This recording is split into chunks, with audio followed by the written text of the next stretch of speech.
My biggest question is, if this is the land of equality, why do people treat others differently based on simple distinctions? Well, as an Asian American growing up in an affluent white neighborhood, I don't necessarily stand out, but I don't really fit in either. Um, I feel like racism does exist in our neighborhood, except it's not the same kind of racism that we're used to hearing about or learning about. So for instance, I know that in the 1960s, and actually all the time before the 1960s, black race was a huge issue, and the thing was that was that you could capture it on media, and it'd be such a vibrant thing. Like people getting hosed down with hydrants, or like getting chased by dogs. But nowadays, racism, you can't really put a camera up to it and say, look at this, you have to fix this. It's more than that. It's more of an experience than a visual thing. Yeah, racism is all around us, and it's not the obvious things, it's the subtle things that are present today in our society. This isn't racist, but it's sexist, and I feel like it's a good example of the subtleties that go on with, racism, sexism, simple distinctions, that Virginia Woolf essay we read in class, Professions for Women. And that essay is kind of about just how it was difficult for Virginia Woolf to be a writer because of her role as a woman. Just because she was a woman, she was expected to not be in a profession like writing. And those are the simple things that are in our society today. So for instance, in the last 2 years I've developed an interest in basketball, right? And the common stereotype, at least among us kids, is that black people are just better at basketball, white people are okay, and Asians are bad, right? So when I play with guys that I don't know, whether it's in like another town or whether they're older, I don't get picked that much. And yeah, it's not a big deal. I get a better team, but it is a difference in treatment. And isn't that what racism is? Treating someone differently because of some way they look, or some outwardly,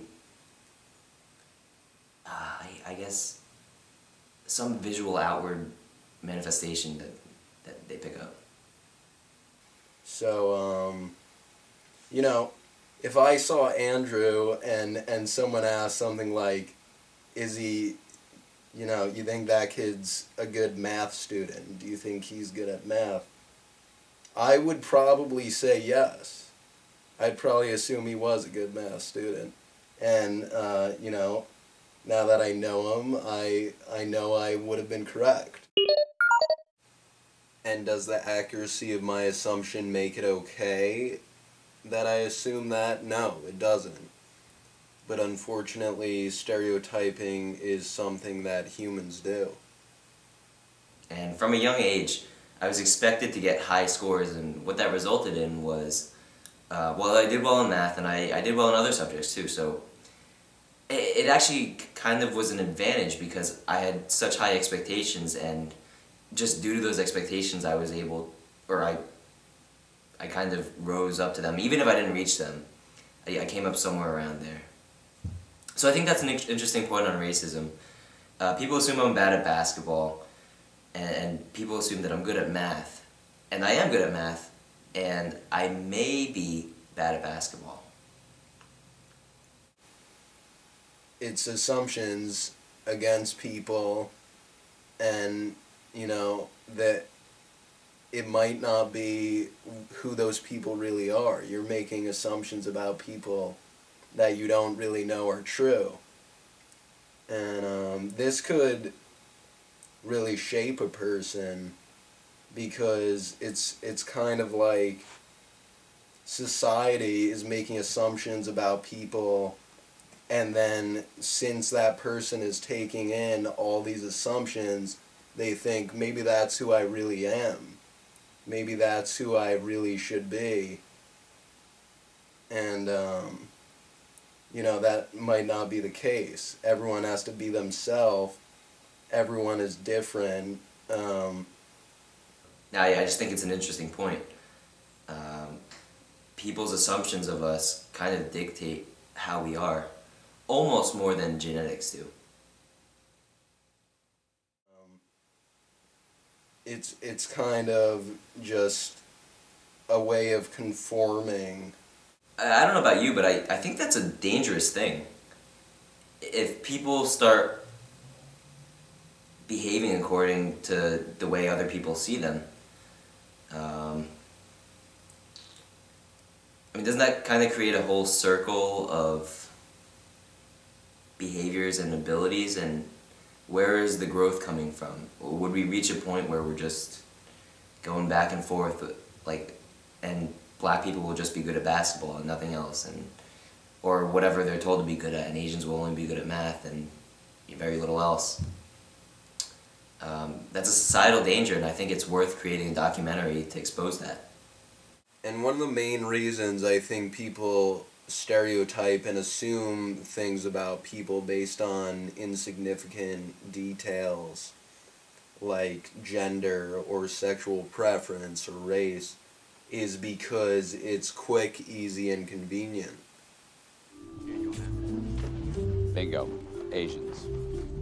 You can't be serious. You never get behind people traveling with infants. You've never seen a stroller collapse in less than 20 minutes. Old people are worse. Their bodies are littered with hidden metal, and they never seem to appreciate how little time they have left on Earth. There you go. 5 words, randomly selected for additional screening. Asians. They pack light, travel efficiently, and they got a thing for slip-on shoes, God love them. That's racist. Unlike my mother, I stereotype. It's faster.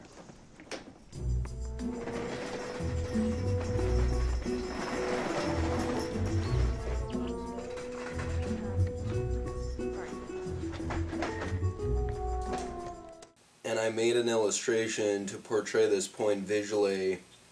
It's called Just Stereotype. And obviously the title of my illustration is sarcastic.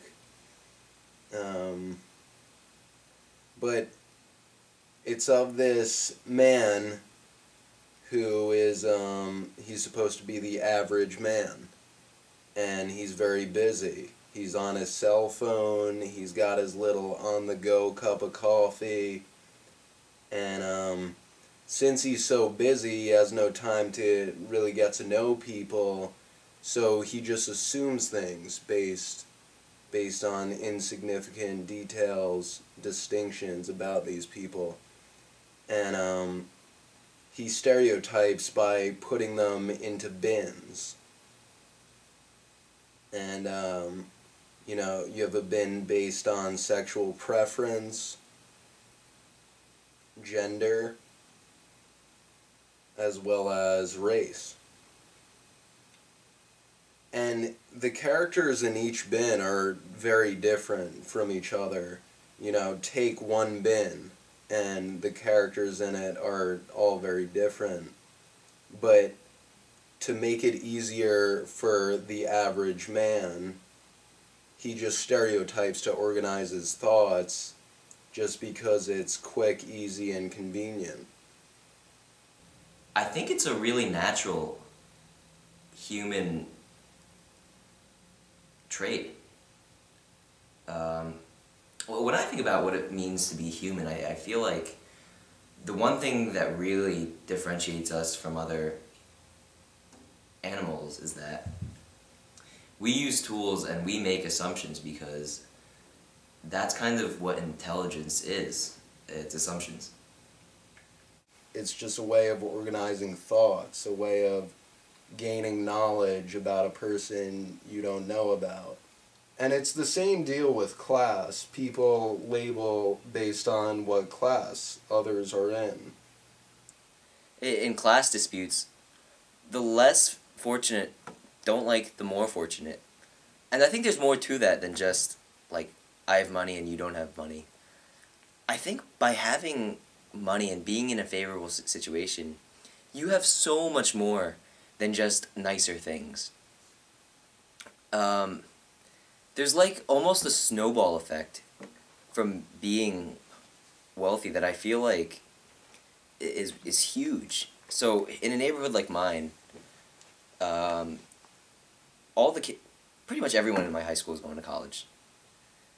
But I'm pretty sure that the national average is like 40% or something. And for an employer, it is not hard. It's not a hard decision at all to make. A kid going to college and a kid not going to college, who you take. And you can talk all you want about like discipline and hard work and working up, but there is such a huge advantage to being wealthy. I have an advantage. I'm going to go to college like a lot of people at Highlands, and my parents are going to pay for it. And that gives me a big advantage. You know, when you're in upper class, the path for success is out there for you. You just need to take it. Like even simple things like I've never had to worry about where I'm going to be sleeping. Like I've always had a room to myself, and I think that's such a luxury to have. You know, a place to think and do your things that a lot of people probably don't have. And class is just another thing to assume things about people. It's another distinction, just like sexual preference, race, gender. It's another distinction, and I don't think it's as bad to assume things about people based on class because, you know, a lot dictates from class, but does that mean you can assume things about people just based on what class they're in? No, I wouldn't say that at all. I don't think it's fair to assume things based on anything. Just, you know, that's just like a moral thing, but that's what happens, and there's really no way around it. To do so is to ignore your basic human instinct, and not even your basic human instinct, your essential human instinct, which is assumptions that keep you safe and let you do things. But yeah, class does allow for assumptions that are probably more fair than other things like gender or sexual preference. I guess as a rule that I would keep in mind is you can assume, try not to be pessimistic, and try not to find negative flaws in people, because those flaws that you think of, they usually manifest outwardly in the way you treat them, or just in the way you treat them, whether it's to their face or not. You know, everyone is different, and everyone kind of belongs to some sort of class. So I'm sure everyone can understand a time that they feel that they've been treated unfairly. If you can get rid of that, well, you can't get rid of it, but if you could, I think that'd do a lot in making people happier.